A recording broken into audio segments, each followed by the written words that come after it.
জানাজা নামাজ, এটাতে রুকু আছে, সিজদা আছে, তাহলে কেমন নামাজ এটা?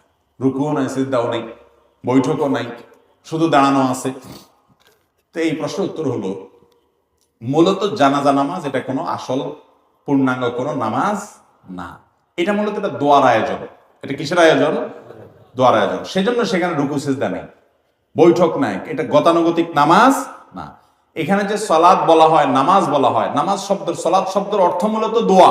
সলাতুল জানাজা মানে মৃত ব্যক্তির জন্য কি, এটা মূলত তার জন্য দোয়ার আয়োজন, সেজন্য দাঁড়িয়ে তার জন্য দোয়া করা হয়। রুকু সিজদা তো আল্লাহ তাআলার প্রতি কৃতজ্ঞতা নিবেদন। এখানে আল্লাহর প্রতি কৃতজ্ঞতাটা মুখ্য না, মুখ্য হলো মুর্দার জন্য কি করা, ওই দোয়ার প্রয়োজনে আল্লাহর প্রশংসা করি, আমরা সানা পাঠ করি, আল্লাহর প্রশংসা আমরা সেখানে করি, ফাতিহা পাঠ করি, দুরূদ পাঠ করি, নবীজির প্রতি দুরূদ, যাতে করে দোয়া কবুল হয়। এটা পুরোটা দোয়া। জানাজা নামাজ